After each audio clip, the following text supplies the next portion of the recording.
Sunset in Oregon City was always special.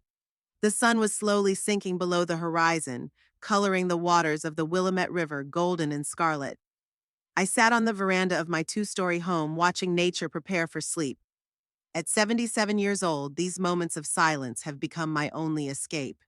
My name is Violet Atwood, and I've owned this house for almost 50 years. We bought it with Alfred when we were young and hopeful. All that's left now are memories and yellowed photographs. Violet, you left your pills in the bathroom again. Pamela's sharp voice snapped me out of my reverie. How many times do I have to tell you? Keep them in your room. I sighed heavily, rising from my wicker chair. My legs were a little sore. The arthritis was making itself felt with the change in weather. I'm sorry, Pamela, I forgot, I replied as I entered the house. My sister-in-law stood in the hallway, arms crossed over her chest. At 45, she retained the slimness and beauty she was so proud of. Her dark hair was in a perfect bun, and her eyes were filled with barely concealed irritation. You always forget everything, she said, turning away. Dinner's in an hour, and don't be late. I stared at my daughter-in-law's retreating back and thought back to the day I'd first let her and my son Baxter into this house. 17 years ago, just a year after Alfred's death. Mom, we're having a little financial trouble, Baxter said then, standing on the doorstep with two suitcases. The firm went bankrupt, and Pamela's gallery hours have been cut. We need to regroup, maybe for a couple months. Pamela stood beside me, eyes downcast. She seemed so fragile, so lost. How could I say no to my only son and his young wife, especially as the house seemed so empty after Alfred's departure? Of course, darling, I answered then. Stay as long as you need to, as long as it takes. Who knew it would turn into 17 years? 17 years of being gradually pushed out of my own life. I went up to my room, a small bedroom at the end of the hallway. Alfred and I had once occupied the master bedroom, but after his death, I'd ceded it to Baxter and Pamela. You need more space, I said then, not realizing that was just the beginning. On the dresser were pictures of a past life. Alfred on our wedding day, Baxter at graduation, the three of us fishing. And one, the most recent, Baxter, Pamela, and me on the front porch 17 years ago, all smiling, sincerely then. In the first few months after they moved in, things were different. Pamela cooked dinners, Baxter helped around the house. They were grateful, attentive, and I was so happy not to be alone that I didn't notice the warning signs. 35 years as a lawyer had taught me to notice details, to analyze facts, to build a defense. I was a formidable force in the courtroom, defending the interests of a major technology company. Colleagues respected my sharp mind and integrity. Clients valued my impeccable reputation. But in my own home, I lost all my professional skills. I changed into a homemade dress and pulled out an old day planner from my desk drawer. Flipped through it to an entry made 2 months after they moved in. Pamela suggested repainting the living room. Said beige was depressing. I liked the color, but maybe it really is time to change things up. Baxter seconded her. I went with light green. I didn't realize at the time that every such concession was a step toward losing control of my own life. The living room went green. Then my kitchen utensils were replaced with more modern ones. Then my books were moved to the basement because they collect dust. Step by step, room by room, my house was no longer mine. I came downstairs for dinner at 7 p.m. sharp. Baxter was already sitting at the table, staring at his clipboard. In his 46, he was beginning to gray silver threads glimmering in his dark hair. His features had sharpened, the shadows of constant fatigue under his eyes. Sometimes I could hardly recognize him as the cheerful boy I'd raised.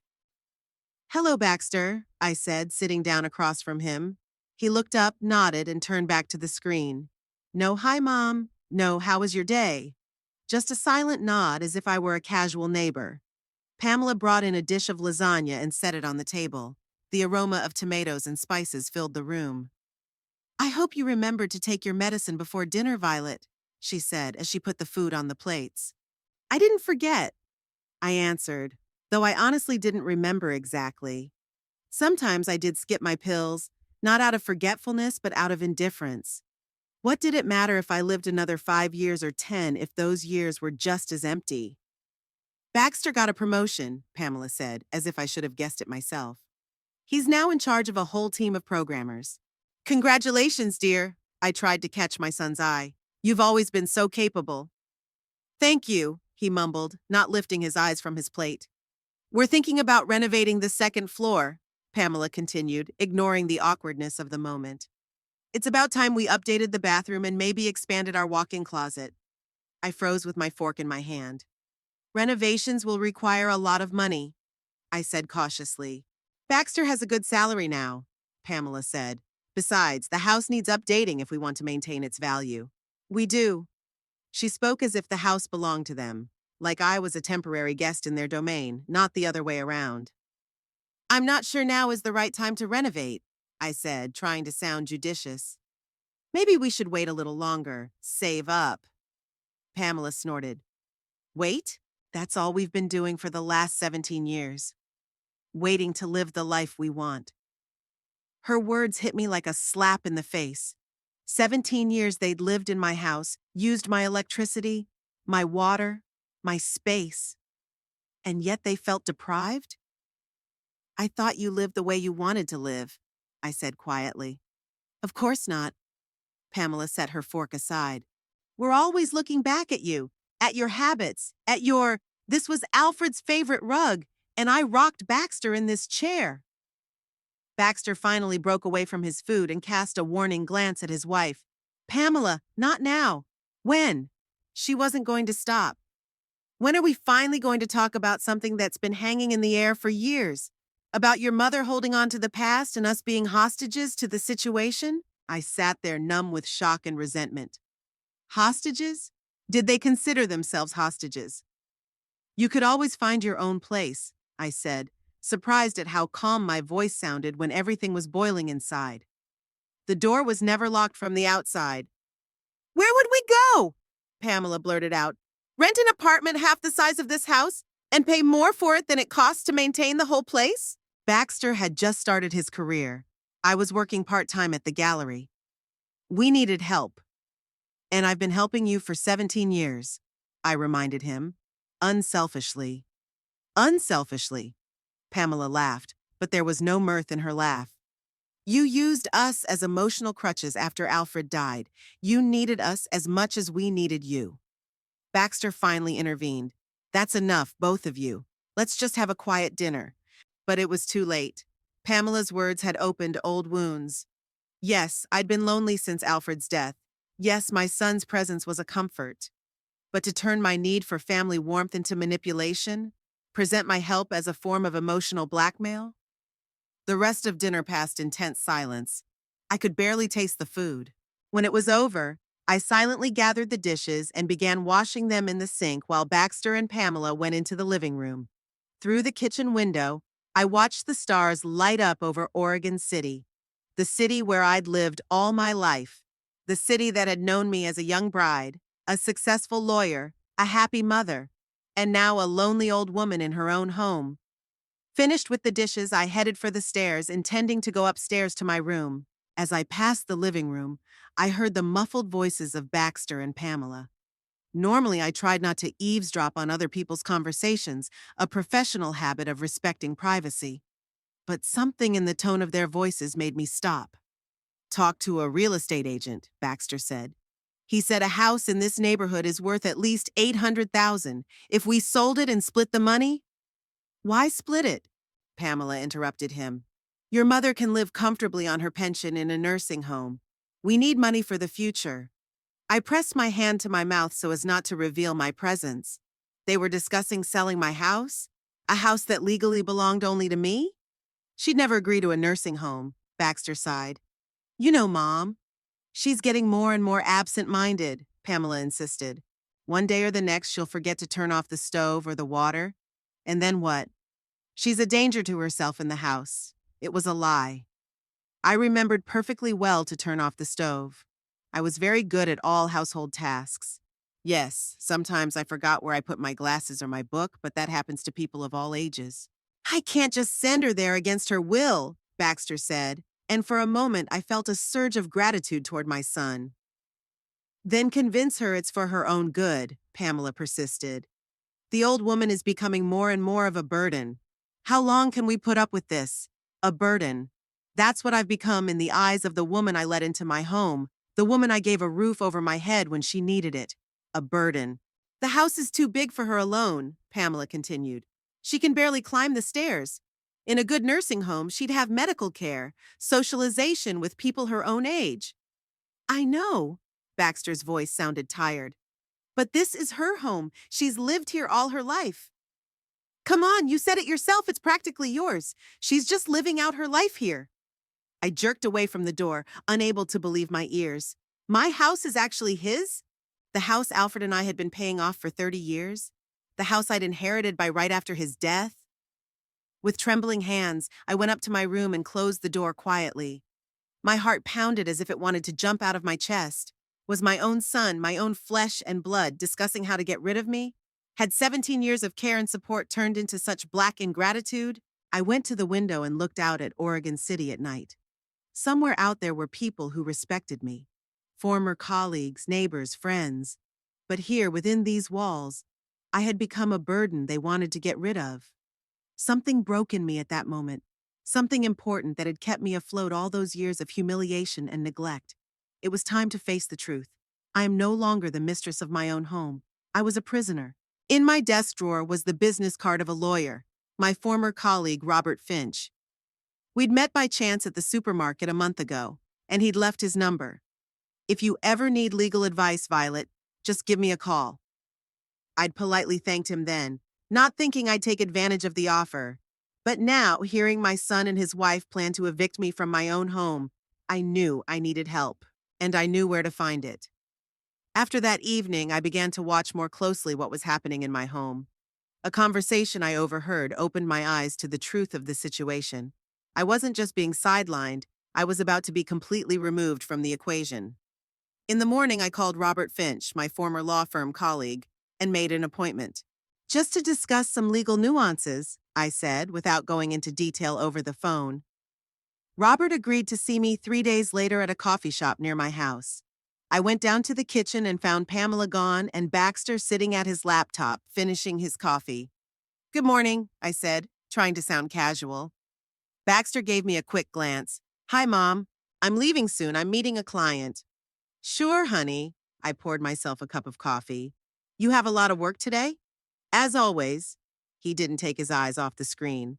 By the way, Pamela and I are going to be late tonight. We're having dinner with her colleagues from the gallery. Good. I won't wait for you. Baxter nodded, closed his laptop, and walked out of the kitchen without even looking in my direction.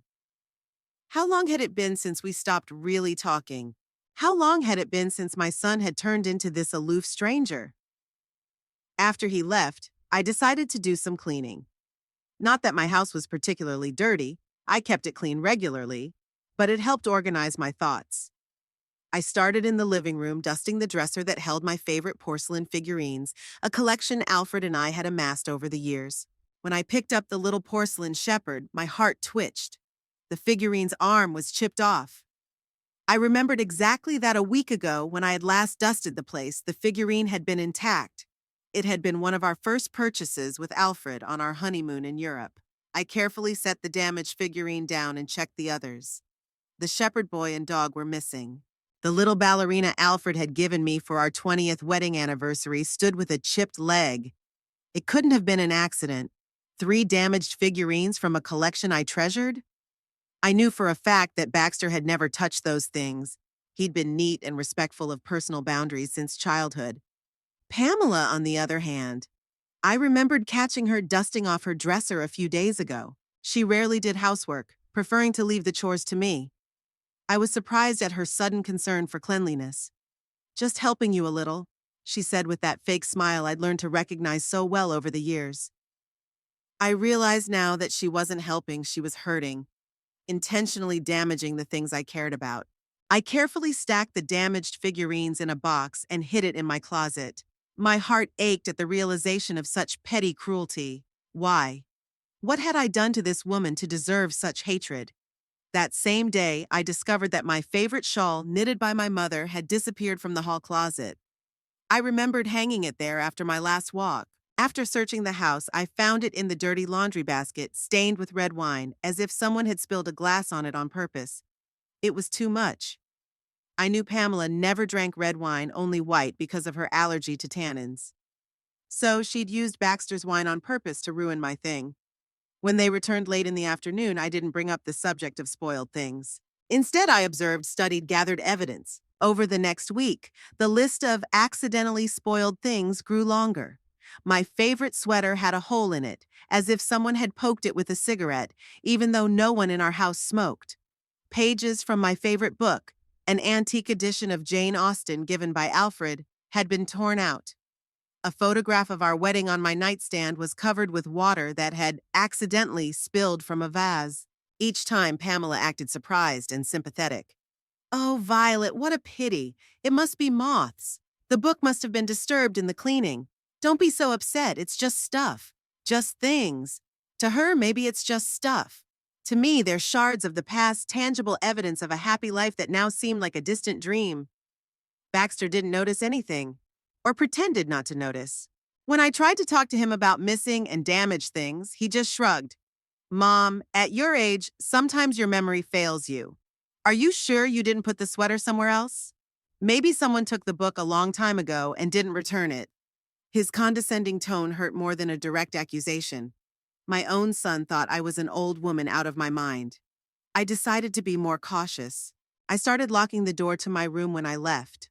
I hid my most valuable possessions in an old safe, the key to which I always kept with me.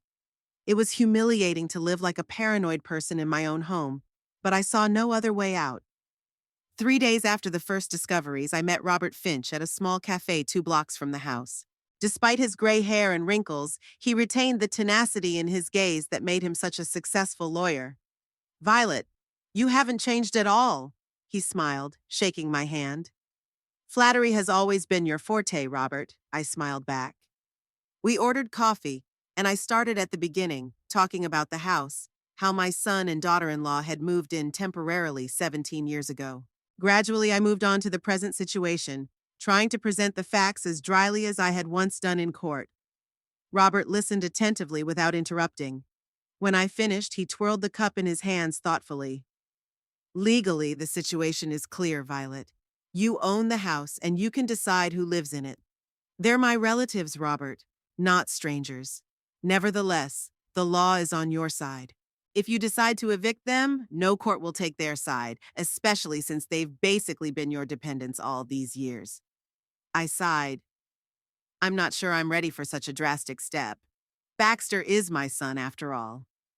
"The son who's debating putting you in a nursing home and selling your house," Robert reminded me. "Listen to me as a friend, Violet.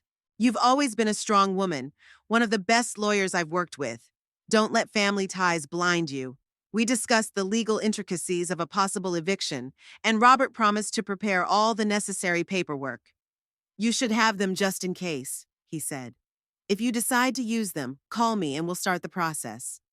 I returned home with a heavy heart but a clearer head. I knew now that I had legal recourse if the situation became unbearable. A day later, I discovered something that shook me to the core. Baxter and Pamela had gone to work, and I decided to sort through some old things in the attic. I climbed the creaky stairs and began going through boxes of Christmas decorations, Baxter's old toys, and winter clothes. In the far corner was an old dresser that we hadn't used in a while. I decided to see if there was anything valuable in there worth keeping. I opened the top drawer and froze. Inside was a folder labeled Quiet Harbor Nursing Home. With trembling hands, I opened it and found brochures, price lists, and, worst of all, a partially completed application form in my name. Pamela had even selected a room for me, a single standard comfort room, costing $3,000 a month. I felt sick to my stomach. They weren't just discussing the possibility of sending me to a nursing home. They were actively preparing for it. Behind my back, without my knowledge, deciding my fate as if I were an unintelligent child or an incapacitated invalid. I continued rummaging through the drawer and found another document that made my blood run cold. A sketch of my bedroom plan, which had been converted into a home theater. In the margins were notes in Pamela's handwriting. "Remove the bed, put the projector on this wall, sofa here, minibar in the corner." They were planning to remodel my room. It was like I didn't exist anymore, like I was just a temporary obstacle in their path to full ownership of my home. I quietly closed the drawer and went downstairs, feeling a cold rage brewing inside. This wasn't just disrespect or black ingratitude anymore. It was something beyond comprehension to plan for the future without someone who was still alive and capable. In the living room, I noticed that several of the antiques that had been on the mantelpiece were gone. The antique silver candlestick, the small bronze statuette, and the china box Alfred's mother had given me were all gone. At first, I thought Pamela had re-hidden them, as she had done with my other things. But a thorough search all over the house turned up nothing. The next day, while helping Pamela sort through the supermarket shopping, a duty she still let me do, I asked, as if in passing, "Pamela, have you seen the silver candlestick that was on the mantel? I wanted to clean it." She stood still for a moment, then answered carelessly, "Oh, that old thing. I gave it to a thrift store. It was so dull and didn't fit in at all." I felt the blood rush from my face. "You sold my candlestick? I didn't sell it, but commissioned it," she said, as if that made a difference. "By the way, that bronze statue is there too, and the porcelain box. They were promised good money for them." I set the grocery bag down on the table, afraid my hands wouldn't hold me up. "Pamela, those things belong to me and Alfred. They weren't just out of place. They were part of our history." "History is fine," she rolled her eyes. "But we need money to renovate. And these old things were just collecting dust. You had no right to sell them." My voice shook with restrained anger. "Oh, Violet, don't be so dramatic." She waved her hand. "It's just stuff. Besides, Baxter agreed that the house needed an update." "Baxter? Of course it did. He was in on it too. My own son let his wife sell off family heirlooms." "Where is this thrift store?" I asked, trying to speak calmly. "Treasures of the Past on Main Street," she answered nonchalantly. "But I wouldn't advise you to go there. The owner has already put everything up for sale." I didn't bother to tell her what I was going to do. Instead, I finished sorting out my purchases and went to my room, where I called Robert. "They're selling my stuff, Robert," I said, trying to keep my voice steady. "Without my permission." "That's theft, Violet," he said seriously. "You can file a police report." "And what, they'll arrest my son? No, I can't do that, but I want you to expedite the eviction papers." "They'll be ready by the end of the week," Robert promised. "In the meantime, I suggest you return your things. If the store refuses to give them back, tell them you'll go to the police. That should do the trick." The next day, I went to Treasures of the Past. The elderly owner, hearing my story, shook his head sympathetically. "It's terrible when this happens in families. You know, your sister-in-law said the items belonged to her grandmother." "She lied," I said firmly. "Here are pictures of the items in my house. Here's a receipt for a candlestick my husband and I bought in 1980. And here is my identification card." The shopkeeper examined my evidence and sighed. "Well, I believe you, Mrs. Atwood. Of course I'll give you your things back, but I'm afraid I've already sold the china box." "To whom?" My voice trembled. "To a collector in Portland. But I can get in touch with him. Explain the situation." "Please," I nodded. "I'll pay any amount to get it back." I left the store with the candlestick and the statue wrapped in paper. The owner promised to contact me as soon as he got in touch with the buyer of the box. Back home, I stashed the items in the safe. Now I knew for sure that I could no longer trust Pamela or Baxter. They had overstepped their bounds, and it was time to act decisively. That evening at dinner, I could feel Pamela's scrutinizing gaze on me. But she said nothing about the missing items from the thrift store. Perhaps the owner hadn't contacted her yet, or perhaps she decided not to bring it up. Baxter was unusually silent, immersed in his own thoughts. At one point, he looked up and asked, "Mom, are you happy with your room? I mean, are you comfortable there?" I almost choked. "Quite, thank you for your concern. Why do you ask?" "I just thought maybe you'd be more comfortable on the first floor. No stairs, closer to the kitchen." Pamela threw him a warning glance, which he ignored. "I like my room," I replied firmly. "And I don't have a problem with the stairs." Of course," he retreated hastily. Just thinking out loud. I knew what was going on. They wanted my room for their own use, and they wanted to move me into the tiny office on the first floor, which was now being used as a storage room. The first step toward evicting me from the house altogether. After dinner, I called Robert again. "I want the papers as soon as possible," I said firmly. And one more thing. I want you to help me hire movers next week. Movers? He was surprised. Are you planning on moving? No, Robert, I took a deep breath. I'm planning an eviction. 17 years is enough time for a temporary residence. It's time for them to experience the real world. After learning of Baxter and Pamela's plans to send me to a nursing home and convert my room into a movie theater, I made my decision. A week of consultation with Robert Finch, my former coworker and attorney, led to a clear plan of action. The paperwork was ready, the movers were hired, all that was left was the crucial step. I decided to give them one last chance to leave with dignity. I prepared a special dinner, a family roast from Alfred's mother's recipe, a salad that Baxter had loved as a child, and apple pie. Set the table in the dining room, which we seldom used, got out the good dishes. Pamela was the first to notice the preparations. "What's this? Do we have company?" she asked, stopping in the doorway. "No, I just thought we should have a family dinner tonight," I said calmly. She gave me a suspicious look, but didn't say anything, just shrugged and went upstairs to change. When Baxter came home from work, he looked surprised to see the party table, too. "You look nice, Mom," he said when I came out in the blue dress I wore only on special occasions. "Is something wrong?" "Nothing special," I smiled. "I just wanted a little celebration on an ordinary day." We sat down at the table, and for the first time, dinner was relatively quiet. Baxter even complimented my roast, taking a refill. "I'd forgotten how good a cook you are, Mom," he said. "Thanks, honey. It's your grandmother's recipe, remember?" I noticed Pamela roll her eyes, clearly irritated by the memory. When the main course was finished, I served the pie and decided it was time for a serious conversation. "There's something important I'd like to discuss," I began. Baxter looked up from his plate. "Sure, Mom. What is it?" "You've lived in this house for 17 years, I continued, trying to keep my voice steady. 17 years since the day you arrived with 2 suitcases and asked for temporary shelter." Pamela tensed, her fork frozen halfway to her mouth. "What are you getting at?" Baxter asked warily. "I just think 17 years of temporary residence is too much," I said bluntly. "And I was wondering when you were planning to move?" There was silence, a silence so thick you could touch it with your hand. "Move?" Baxter finally said. "To where?" "To my own place," I explained. "You're both working, Baxter, and you have a good position in the company. I'm sure you can afford to rent or buy something suitable." Pamela let out a short, wicked laugh. "I can't believe it! You're kicking us out? After all we've done for you." I turned to her. "What have you done for me, Pamela? Enlighten me, please. We've taken care of you all these years."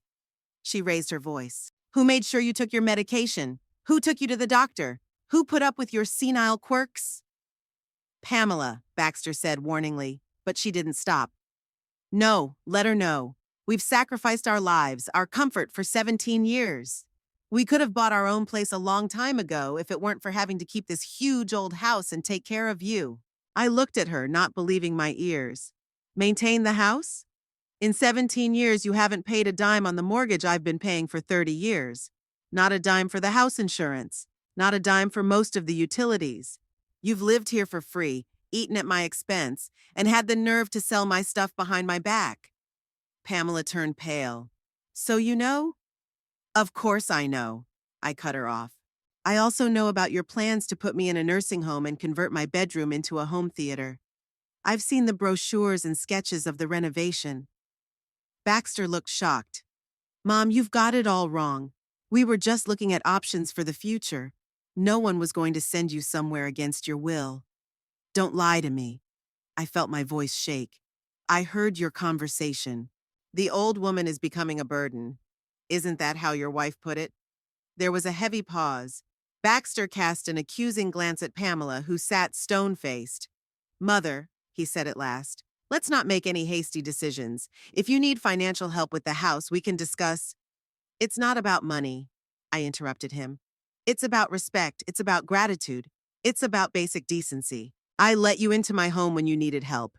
And in return, I got neglect and plans to get rid of me." "You're exaggerating," Pamela interjected. "No one had any plans to get rid of you. We were just thinking of more suitable conditions for you."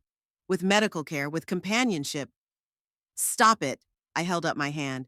I'm well aware that you need my home and I'm just an obstacle. Baxter blushed. That's not fair, Mom. We've taken care of you all these years. Cared? I grinned bitterly. Locked me in the kitchen while we had guests, ruining my favorite things, selling family heirlooms, talking behind my back about how to get me into a nursing home as soon as possible. Is that what you call caring? Enough. Pamela pounded her fist on the table. I won't let you talk to us like that. This is ingratitude. We could have lived our lives, but instead we're stuck here with you. No one kept you here, I replied calmly. The door was always open, but why leave when you can live for free, right? Pamela jumped to her feet. Baxter, do you hear what she's saying? She's accusing us of using her. Baxter looked confused. Mom, let's all calm down and discuss this rationally. The only solution is for you to move, I said firmly. I'm giving you a week to pack. A week? Pamela almost screamed. You're crazy. Where are we going to go in a week? That's not my problem, I replied. In 17 years, you could have saved up for your own place. Baxter stood up too. Mom, you can't do this to us. We're your family. Family doesn't do what you did, I said, holding back tears. Family doesn't humiliate, manipulate, steal. Steal? Baxter looked offended. When did we ever steal from you? Ask your wife about the thrift store. I looked at Pamela. Ask her where the silver candlestick your grandfather brought back from Europe went. Baxter turned to Pamela. What is she talking about? Pamela pressed her lips together. They were old, unnecessary things. They were just collecting dust. And we needed money for repairs. You sold my mother's things. Baxter's voice sounded incredulous. Don't be so dramatic, Pamela snapped back. It's just stuff. And your mother is sitting on a pile of money and refuses to help. Ask? Baxter suggested. She'd say no anyway. Pamela waved her hand in my direction. She always says no. Because this is my house. I raised my voice. And yes, these things matter to me. They hold the memory of the man I loved for 50 years. What right did you have to sell them? The right of your son's wife, Pamela shouted. The right of a woman who has put up with your antics for 17 years. You are intolerable, Violet. Unbearable and useless. Pamela, that's enough. Baxter put his hand on her shoulder, but she shook it off. No, not enough. Your mother is a selfish, manipulative old woman who takes advantage of her position. And I'm not going to let her kick us out of a house that's practically ours. This is my house, I repeated, standing up. And you're moving out in a week whether you want to or not. Baxter shook his head. Mom, you can't just evict us. We have rights. What rights? I looked him straight in the eye. You haven't paid rent, you haven't signed the lease. Baxter, she can't do this to us. Pamela tugged on his sleeve. Tell her. Mom, he said pleadingly, please let's find a compromise. No, I was adamant. 17 years is enough time. It's time for you to start living on your own. She's crazy. Pamela shook her head. Completely out of her mind with old age. We need to talk to a doctor. Maybe she needs constant observation. That was the last straw. Out, I said quietly but firmly. Get out of my house. Now. Violet, Pamela began with feigned sympathy. I said get out, I almost screamed. Enough! For 17 years I've put up with your neglect. I've had enough. Baxter took a step toward me, his face contorted with anger. Stop yelling at my wife! You're acting like a madwoman! I'm acting like a man who's been betrayed by the people closest to him, I replied. Like a woman who let her son and his wife into her home and was humiliated in return. We're not going anywhere, Baxter said. This is as much our home as it is yours. We've put 17 years of our lives into it, at my expense. I couldn't believe his insolence. Tell me, Baxter, how much did you pay to fix the roof? How much did you pay for the heat? How much for the insurance? He didn't say anything, so I went on. Nothing, not a dime. It was all paid for by me. So don't talk to me about your investment. You're useless, Baxter suddenly shouted, his hand flying into the air. The slap was unexpected. Not so much painful as shocking. I stepped back, pressing my palm against my burning cheek, unable to believe my son had raised his hand to me. Silence reigned in the room. Baxter himself looked shocked by his own action. Mom, he began. But I raised my hand to stop him. With the dignity that had always been my rock in my worst moments, I walked to the secretary in the corner of the dining room. I opened the drawer and pulled out the folder of papers Robert had prepared. "You've been living in my house for 17 years and bullying me," I said calmly. It was time to end it. I placed the documents on the table in front of them. "This is an official eviction notice signed by my attorney. You have 24 hours to leave the premises. Otherwise, your belongings will be removed and stored at your expense." Baxter grabbed the papers.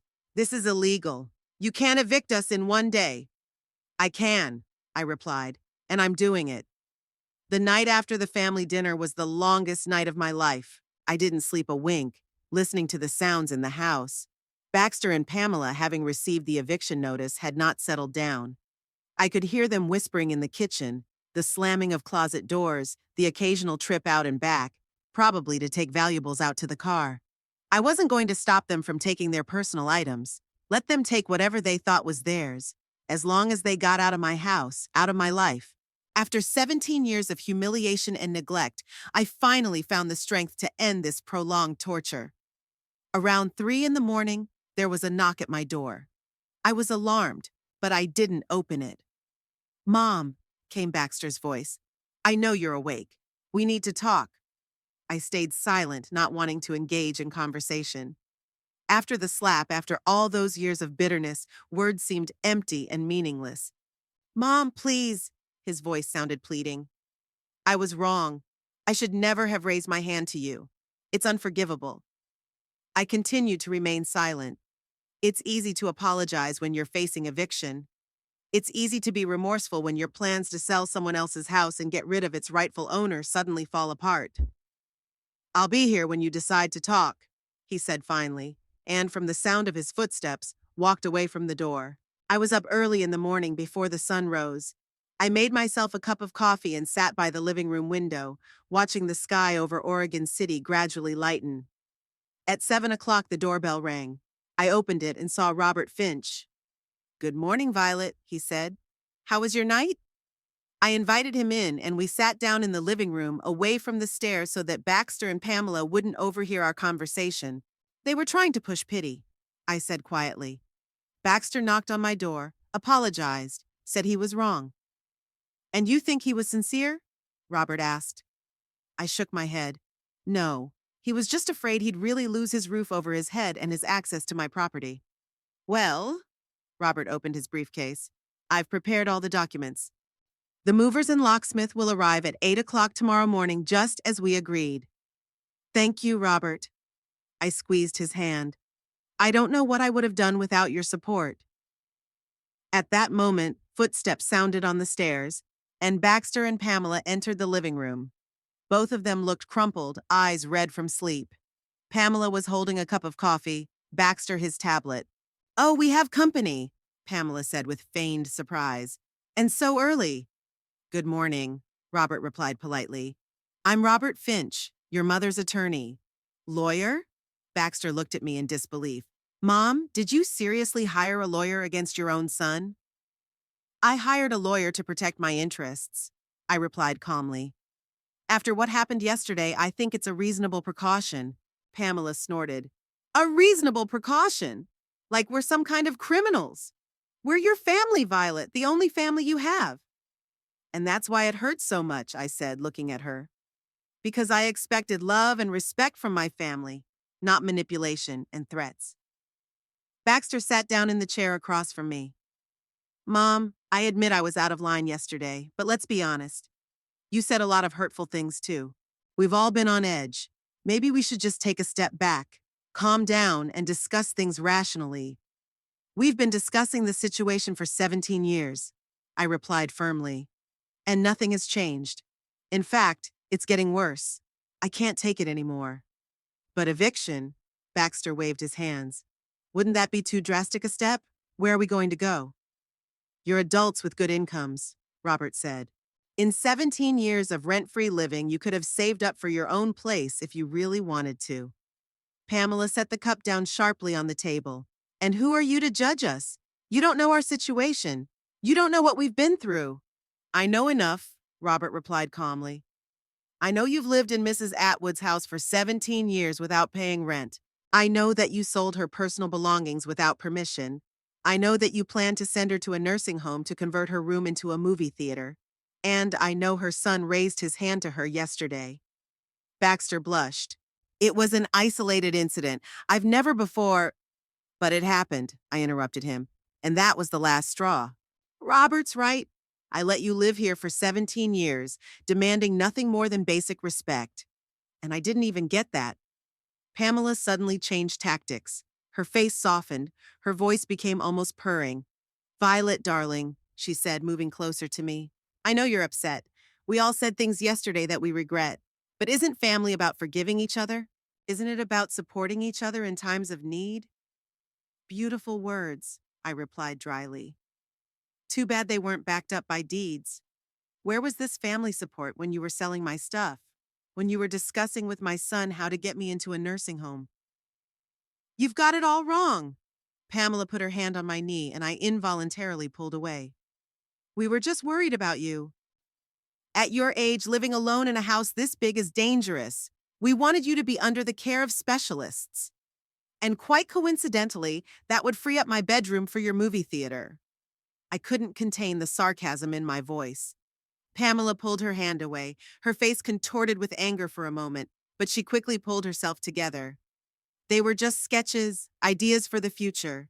We would never have done anything without your consent. Don't lie to me, I shook my head. I heard your conversation. An old woman becomes a burden. Your exact words, Pamela. And you've already picked out a room for me in the nursing home, even got the price. There was a long pause. Baxter looked from me to his wife, obviously unsure of what to say. My client has made a decision, Robert broke the silence.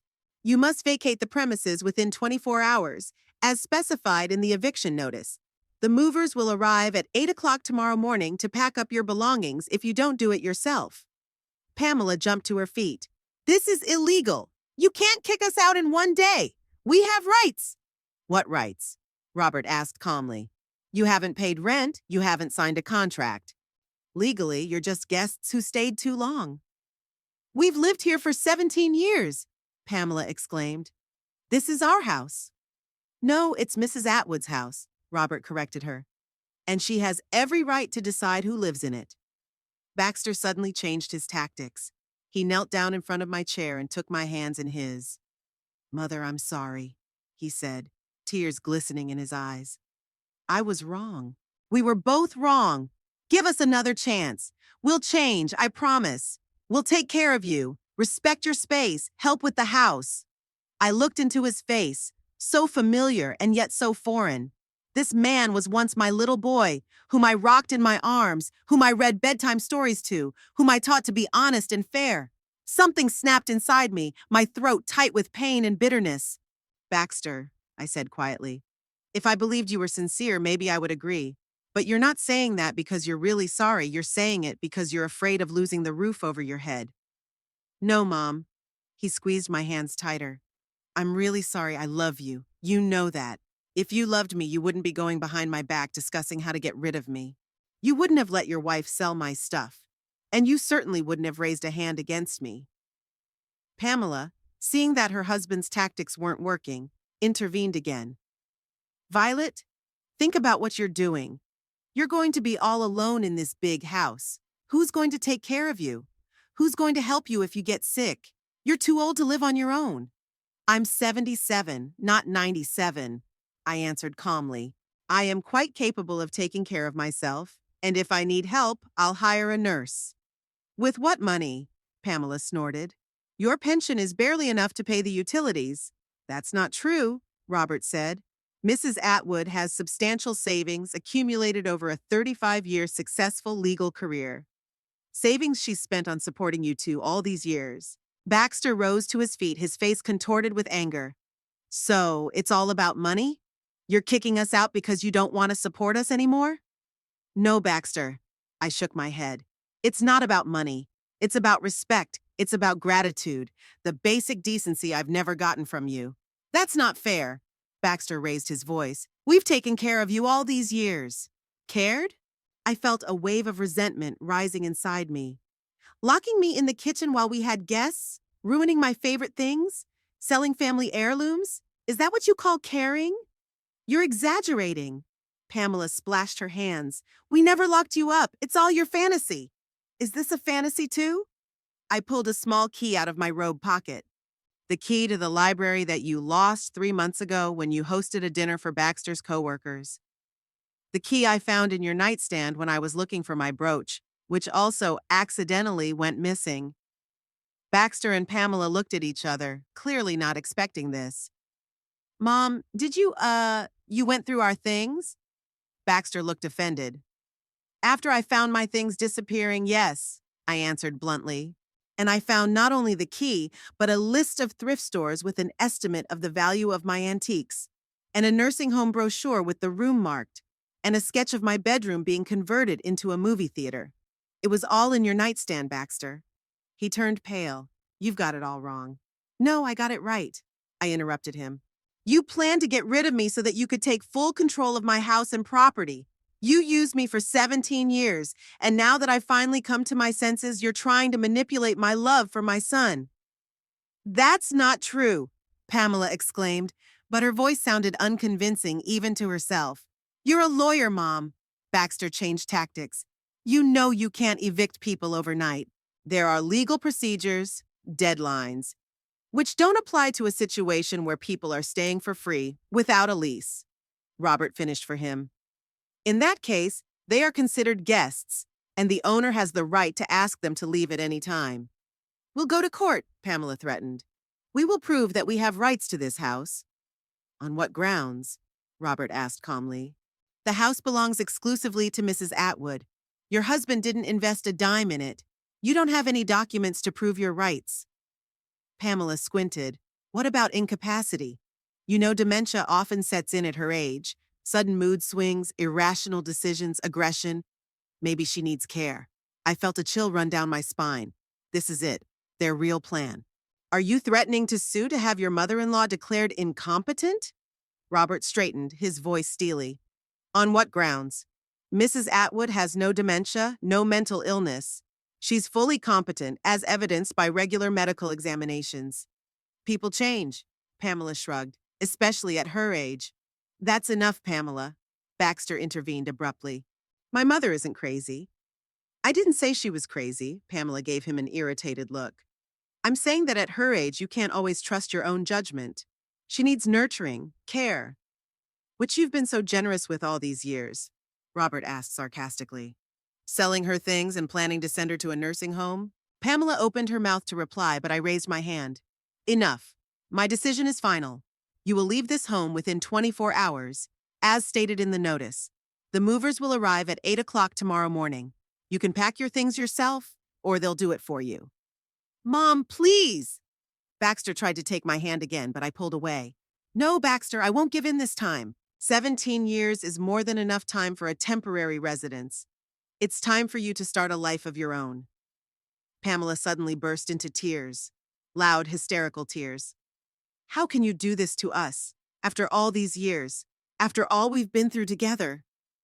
Pamela, I sighed, feeling tired rather than angry. We both know you're a wonderful actress, but your tears won't work tonight. She stopped crying as suddenly as she had started. Her eyes narrowed. You're going to regret this, you old witch. You think you can live here alone? Let's see how you sing when you fall and break your hip and there's no one to call an ambulance. That sounds like a threat, Robert said. I'd advise you to watch what you say, Mrs. Atwood. Pamela snorted and turned to Baxter. Come on, pack your things. I'm not going to humiliate myself in front of her any further. They went upstairs and Robert and I stayed in the living room. From Baxter and Pamela's bedroom, there were sounds of arguing, and then something fell. Are you all right? Robert asked, looking at me carefully. I nodded, though I was shaking inside. It was one thing to decide to evict your own son, but it was another to see it happen. I'm fine, I said quietly. I just want this to be over soon. Throughout the day, Baxter and Pamela left the house several times with bags and boxes, loading them into their car. They hardly spoke to me at all, only throwing me angry glances as they passed by. Robert stayed with me until the evening, fearing that they might try to apply pressure when I was alone. In the evening, as Robert was about to leave, Baxter came down to the living room. He looked exhausted but determined. Mom, I want to ask you to think again. Pamela and I can find a place to rent, but it will take time. A week, maybe 2 weeks. Please give us at least that grace period. I shook my head. No, Baxter. You've known about the eviction since last night. There was plenty of time to start looking. In the meantime, you can stay at the hotel. With what money? He's got his hands wide open. You know we've invested all our savings in stocks. They're illiquid. That's not my problem, I said firmly. In 17 years of free living, you could have built up a financial safety cushion. If you haven't, then your attitude toward money is the problem, not my cruelty. Baxter blushed with anger. You know what? Pamela was right. You are a selfish, heartless old woman, and you're going to regret it, believe me. Is that a threat? Robert asked, taking a step forward. Baxter looked at him hatefully. It's a statement of fact. She'll be all alone. No family, no support. Let's see how she likes that life. With those words, he turned and left the room. A few minutes later, I heard the front door slam as he and Pamela left again, apparently to drop off another load of stuff. Don't pay attention to what he says, Robert said when we were alone. It's just anger talking. They didn't expect you to really go all the way. They don't believe I'll follow through, I said quietly.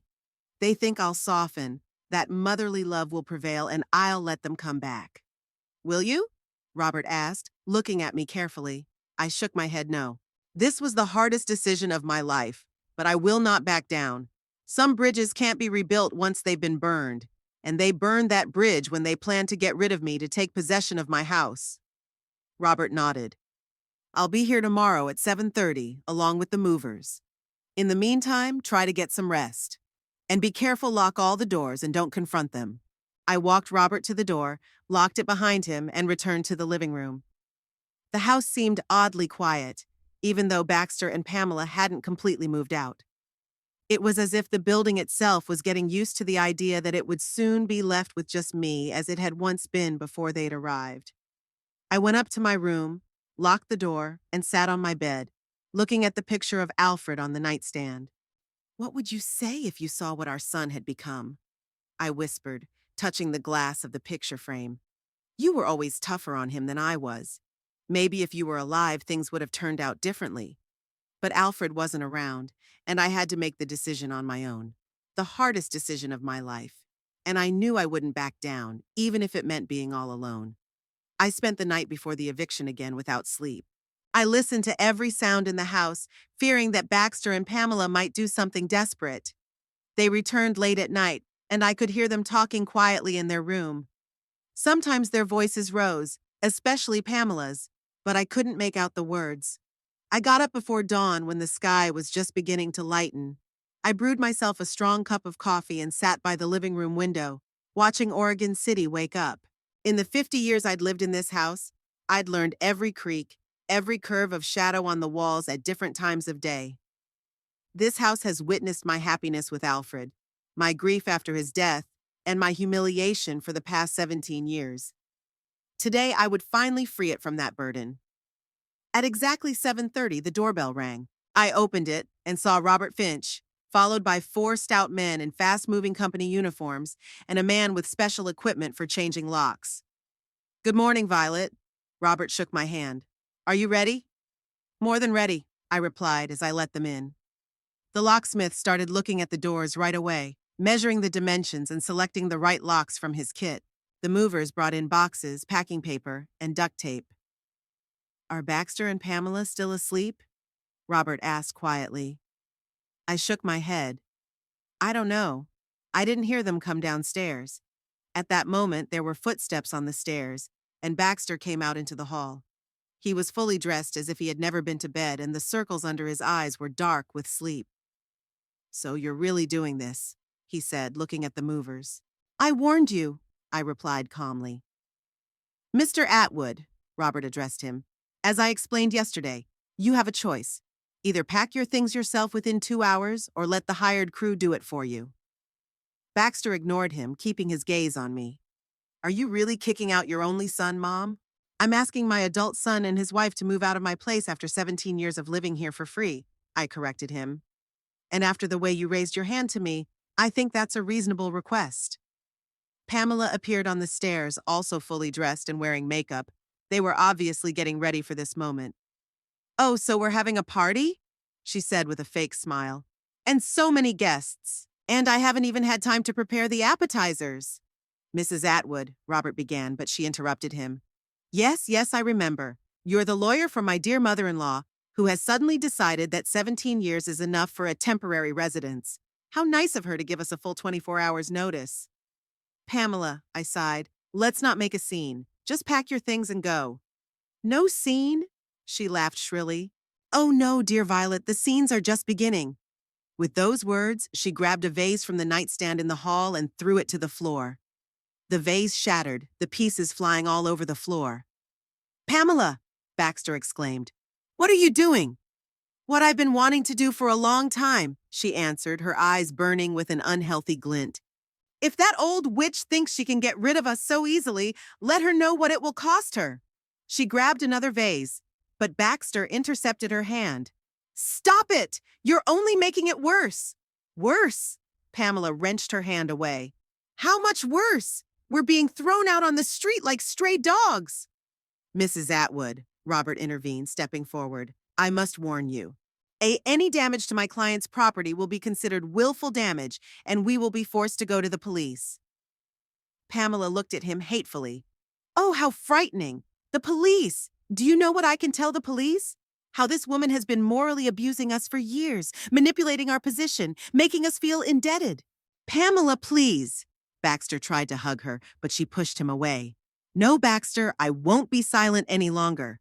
For 17 years, I've put up with her nagging, her constant, but Alfred would have done it this way, her constant reminders that the house belongs to her. 17 years of being the perfect daughter-in-law, taking care of her when she was sick, putting up with her whims. And this is how she repaid us. I looked at this woman I had let into my home, into my family, and I didn't recognize her. Where was that quiet, smiling girl my son married? Or was she never there? Just a mask she wore until she felt confident enough. Pamela, I said calmly, you were never the perfect daughter-in-law. You only put up with me because it was profitable for you to live here for free. And now your tantrum just confirms that I made the right decision. She stared at me with her mouth open, clearly not expecting such a direct rebuff. Let's all calm down, Robert suggested. Mr. and Mrs. Atwood, you have 2 hours to gather your personal belongings. After that, a team of movers will pack everything else. And if we refuse to leave? Pamela asked defiantly. What will you do? Call the police? Force us out of the house? If necessary, yes, Robert answered. We have all the necessary documents for eviction, including a court order. It was a lie. We didn't have a court order, but Pamela and Baxter couldn't know that. The bluff worked. Pamela turned pale. It's illegal, she muttered. We've lived here 17 years. We have rights. Which you can't prove with any documents, Robert finished for her. No lease, no receipts, no ownership certificate. Legally, you're just guests who've overstayed their welcome. Baxter, seeing that confrontation wasn't going to do any good, changed tactics. Mom, let's talk privately, he said. Please, no lawyers, no movers, just you and me, like we used to be. I hesitated. Part of me still hoped that my son might come to his senses, that underneath that mask of a petulant, self-loving man still lurked the boy I loved more than life. Okay, I agreed. 5 minutes. We went into the living room, leaving Pamela in the care of Robert and the movers. Baxter closed the door behind us and turned to me. There was something in his eyes that I hadn't seen in a long time, a genuine remorse. Mom, he began quietly, I know we were wrong. I know I shouldn't have raised my hand to you. It's unforgivable. And I'm not making excuses for myself. But please, for the sake of everything between us, don't do this. Don't destroy our family. Baxter, I sighed. Family isn't just blood ties. It's respect, caring, support. All the things I haven't gotten from you in years. We'll change. He took my hands in his. I swear to you. Pamela and I have been talking about this all night. We'll pay the rent, help around the house, take real care of you. Just give us one more chance. I released my hands. Baxter, you said the same thing a year ago when I first talked about you moving in. What's changed? Nothing. It's only gotten worse. I don't believe your promises anymore. Because there was no real incentive then, he exclaimed. And now we're on the verge of eviction. Of course we'll take it seriously. So you needed the threat of eviction to start treating me with respect? I shook my head. It doesn't work that way, Baxter. Respect has to come from the heart, not from fear of losing the roof over your head. Mom, please, his voice trembled. Where are we going to go? We don't have money to rent a decent place to live. That's not true, and we both know it, I replied. You have a good job. Pamela has an income too. You're just used to spending everything on yourselves, knowing that housing and food are provided for. Baxter lowered his head. Yeah, you're right. We were spoiled. But is that any reason to make such a drastic decision? That's not the reason, I said. The reason is your plans to put me in a nursing home and turn my room into a movie theater. The reason is that you've been selling my stuff behind my back. Reason?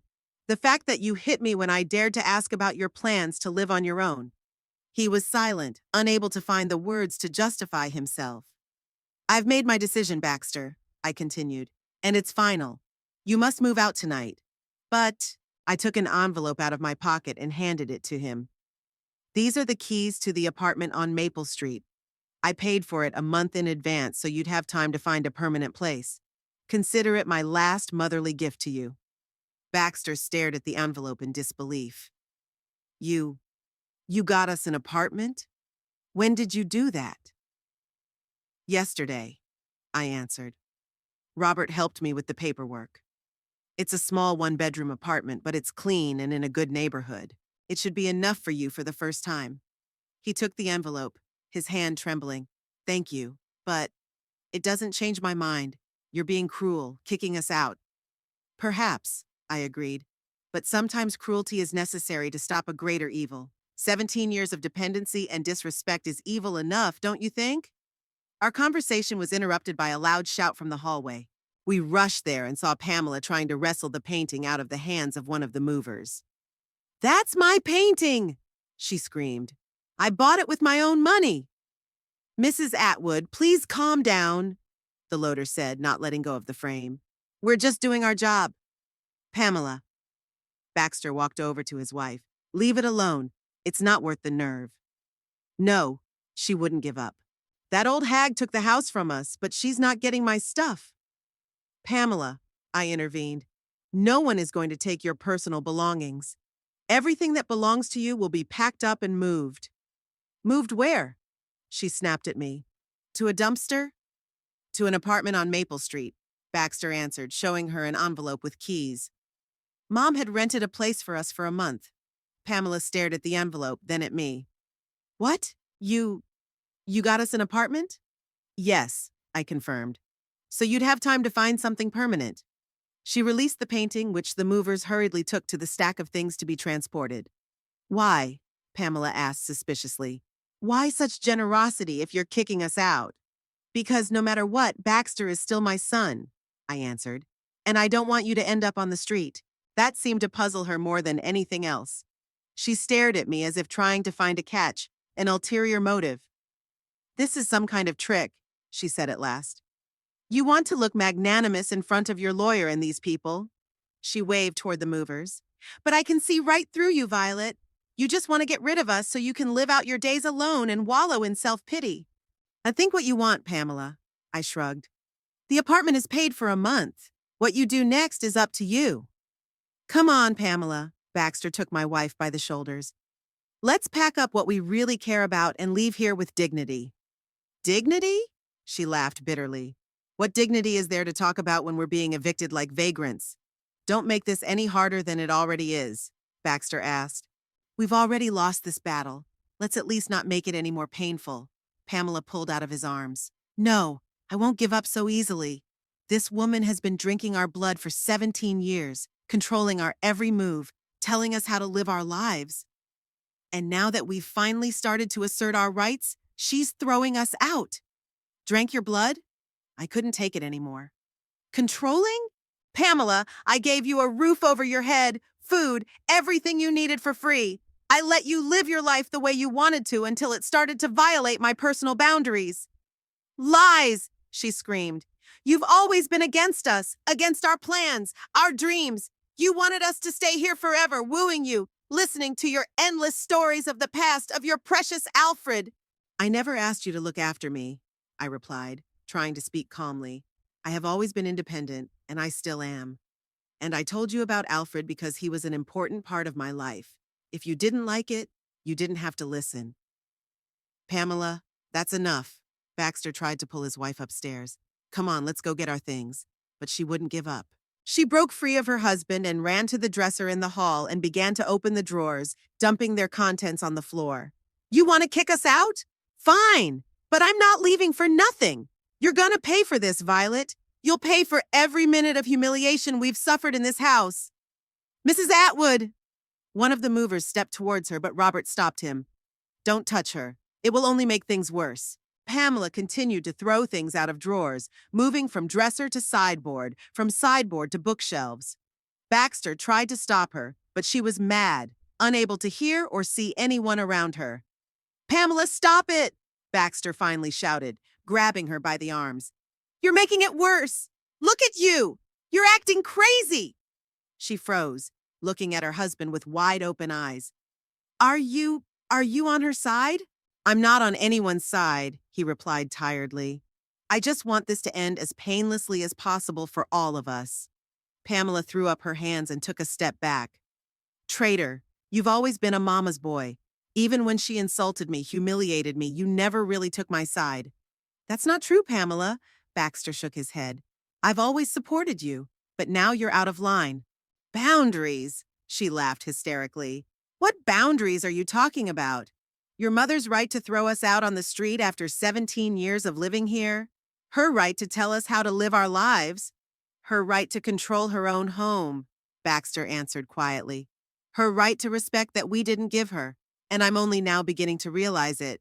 Pamela stared at him as if seeing him for the first time. You're crazy. She's brainwashed you with her cries of gratitude and respect. No, Pamela, Baxter sighed. I just finally saw the situation through her eyes. And you know what? She's right. We've been ungrateful. We took advantage of her kindness and gave her nothing in return. And when she finally asked us to do the only thing she could to start her own life, we responded with anger and threats instead of gratitude. Pamela looked at him with undisguised contempt. Fine, just fine. You stay here with your precious mommy. I'm leaving. She turned and headed for the stairs. Where are you going? Baxter asked. To pack my things, she said over her shoulder. Just my stuff. You can pack yours yourself. She went upstairs and soon we heard closet doors slamming and drawers sliding open. Baxter stood with his head down. I'm sorry, Mom, he said quietly. For all this. I put my hand on his shoulder. Go help her, and only pack the really important stuff. The movers will pack up the rest and bring it to the apartment. He nodded and followed Pamela. The next few hours passed in hard work. The movers methodically packed the things Baxter and Pamela had accumulated over the 17 years they had lived in my house. Furniture, clothes, books, electronics, all were carefully wrapped in protective film, placed in boxes, and carried out to the truck.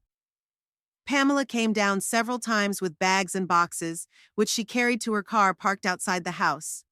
She didn't speak to me or Baxter, only cast angry glances as she passed by. Baxter was helping the movers, pointing out what belonged to them and what belonged to me. He was unusually quiet and thoughtful, as if for the first time he was truly aware of what was happening. By noon, most of the stuff was packed and loaded into the truck. The foreman finished changing the locks on all the doors and handed me the new keys. That's it, Mrs. Atwood, he said. You have a whole new security system now. No one will be able to get in without your knowledge. I thanked him and paid for the work. Robert stayed by my side the whole time, watching and ready to intervene if necessary. Finally, at 2 o'clock in the afternoon, the truck was fully loaded. Pamela sat in her car, refusing to come out to say goodbye. Baxter stood on the porch, shuffling awkwardly from foot to foot. Well, this is it, he said. 17 years are over. Yes, I nodded. But that doesn't mean it's over forever, Baxter. You're still my son. And if you ever want to get together to talk, I'd be glad to. He looked at me in surprise. Really? After all we've done? You're my flesh and blood, I said simply. I won't stop loving you, even if I don't approve of what you've done. He hugged me unexpectedly. The first time in years that hug seemed sincere, not forced.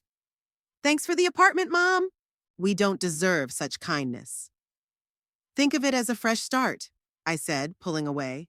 A chance to start an independent life without grudges and grievances. There was an impatient honk from the car Pamela was obviously hurrying her husband. I've got to go, Baxter said. Goodbye, Mother. Goodbye, son, I said. He came down from the porch, got in the car, and they drove off, following the truckload of stuff. I stood on the porch watching them go, and a strange feeling filled me. Not joy, not relief, more like a mixture of sadness and hope. 17 years of my life had come to an end, and I was finally free. Are you okay? Robert asked, walking over to me. I nodded. Yes, a little tired, but fine. You did the right thing, Violet, he said, watching the cars go by. And a very noble one with the apartment. I couldn't have done otherwise, I said. He is my son, after all. Robert said goodbye, promising to come back tomorrow to make sure everything was all right. And I went back to the house. It was really just mine now. It had been 3 weeks since Baxter and Pamela had left my house. 3 weeks of peace, quiet, and, surprisingly, a gradually growing sense of freedom that I hadn't experienced in a long time. For the first few days, I just enjoyed being able to move around my house without fear of unhappy looks or sarcastic comments. I could listen to the music I loved, the classical compositions of Bach and Mozart, which Pamela called funeral music. I could cook the meals I wanted, not adjust to someone else's tastes. But I soon realized that just enjoying the absence of negativity wasn't enough. I wanted something more, to fill my life with new meaning, new impressions, new people. At 77, I suddenly felt as if I had been given a second chance at life. I started by updating the interior. I returned the antique table to the living room, which had to be removed when Pamela insisted on buying a huge sofa. I hung the pictures Alfred and I had collected over the years. Oregon landscapes painted by local artists, a few watercolors I'd painted when I was young, photographs from our travels together. The room that Baxter and Pamela occupied, I completely remodeled. I threw out the old furniture, ordered a new bed, bookshelves, a small desk. Now it was a bright, cozy guest room where anyone dear to me could stay. Perhaps even Baxter, if our relationship ever worked out. I'd made changes in my bedroom, bought new linens with bright floral patterns, hung light curtains instead of heavy drapes. In the evenings, I began to read before bed. The classics I'd always loved, but hadn't had time for when I'd worked as a lawyer, and then when I'd been on guard in my own home. A week after Baxter and Pamela were evicted, I received my first call from Hazel, an old friend of mine. She lived across town, and we hadn't seen each other in months since Pamela had begun to openly dislike my friends, and I had become uncomfortable inviting them over. Violet, dear, Hazel exclaimed when she heard my voice. I finally got through to you. What's the matter? I've been trying to call all last week, but no one's been picking up. I'm sorry, Hazel, I answered, suddenly realizing how much I missed my friend. I had let's just say, a domestic reassignment. What does that mean? Hazel had always been straightforward. Baxter and Pamela moved out, I said simply. I've evicted them. There was a pause, then Hazel gasped, Are you serious? After all these years, what happened?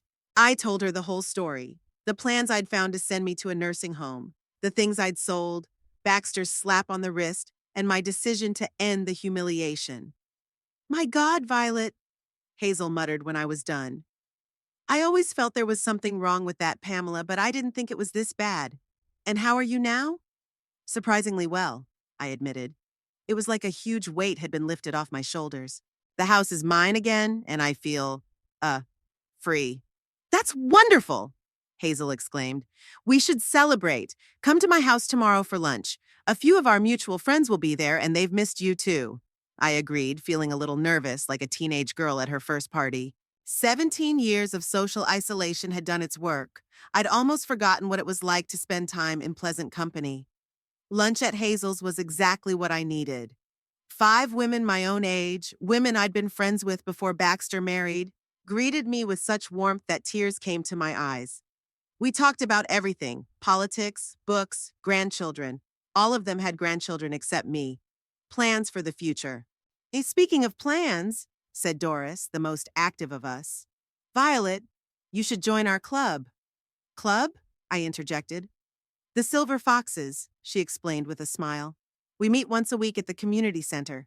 We discuss books, watch movies, and sometimes have field trips. Next month, we're planning a trip to the coast for 3 days. Oh, I don't know. I started hesitantly. Don't even try to say no, Hazel interrupted. You need this, Violet. For too long, you've been locked up in your house with these. She hesitated, searching for a word. Those energy vampires. It's time to go out into the world. They were right, and I knew it. For too long, I'd allowed myself to live in the shadows, adjusting to other people's wants and needs, forgetting my own. Okay, I agreed. When's the next meeting? This Wednesday, Doris said with a triumphant smile.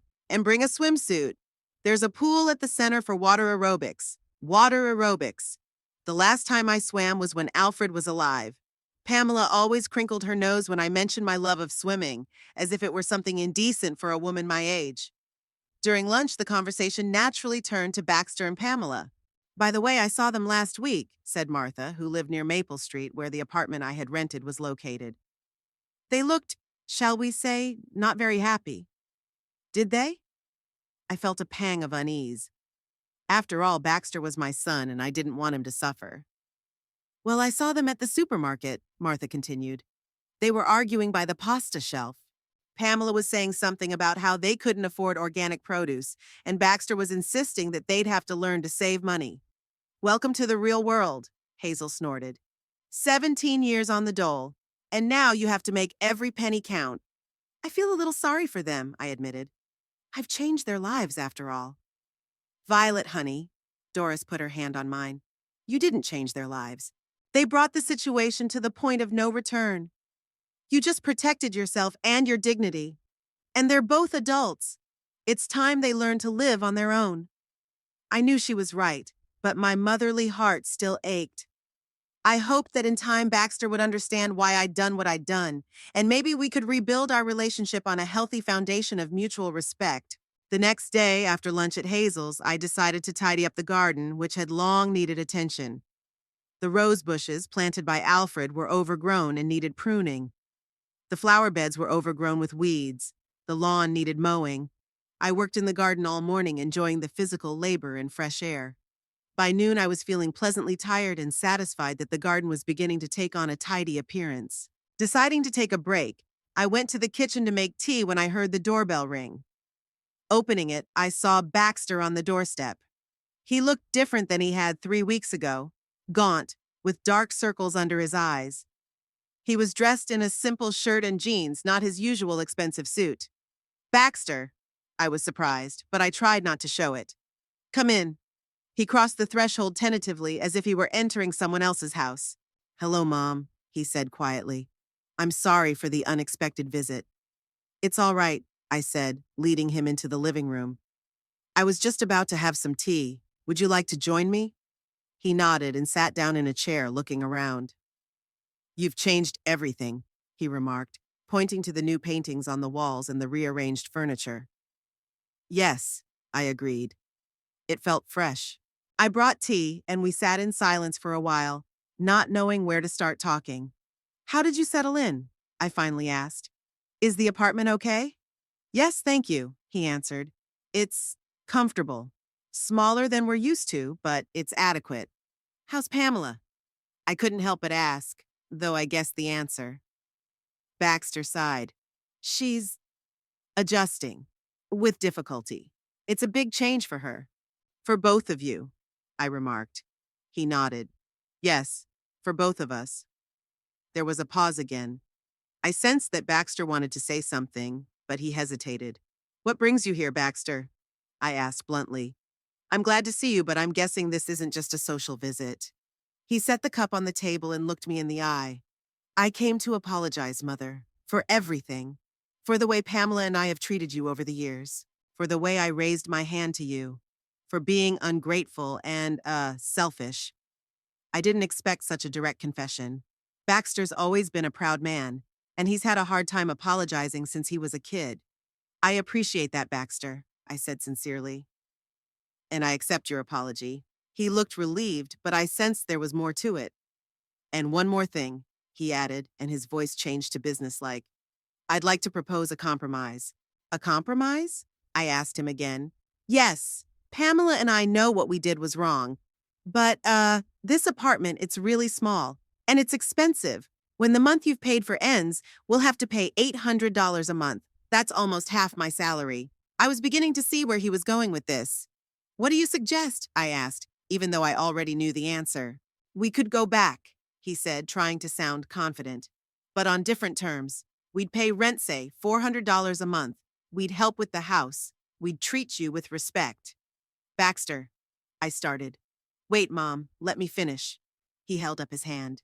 I understand why you evicted us, and I know we deserved it, but we can change things. Start over. Be a real family. I looked at my son and saw him as the little boy who used to come to me with a broken toy, expecting his mom to fix it.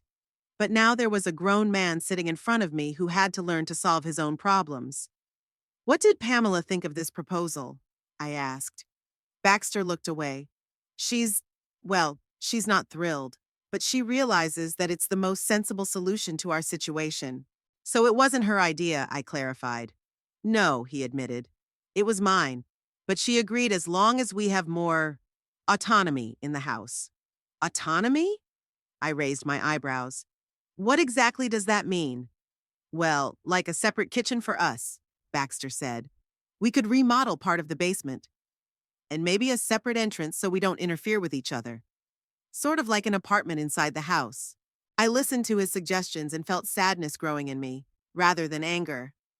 Baxter didn't understand. He still saw me as a convenient resource to be used, albeit on more fair terms. Baxter, I shook my head.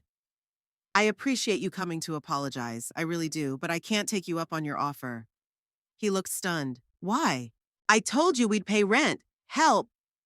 It's not about the money, I interrupted him. It's never been about money. It's about respect, about attitude. The understanding that I'm not just a convenient appendix to the house, but a human being with my own feelings and rights. But we will respect you, he exclaimed. I promise. How can you promise that? I asked calmly. If your offer already includes separation. Separate kitchens, separate entrances, that's not a family, Baxter. They're tenants who want to minimize contact with the landlady. He was silent, unable to find an argument. Besides, I continued, I've finally found my way. I've joined a senior citizens club. I'm planning a trip to the coast. I've reconnected with friends. For the first time in 17 years, I feel truly alive. You can keep doing all that, Baxter objected. We won't get in the way. But I wouldn't feel the same way, I explained. Always looking over my shoulder, always wondering what Pamela would say. Did I come back too late? Was I talking too loudly to my friends on the phone? I could see in his face that he was beginning to understand.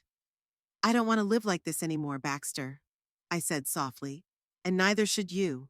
You and Pamela deserve your own life, your own home, built on your terms. Not an older woman who wants to spend her evenings reading a book or talking to her friends.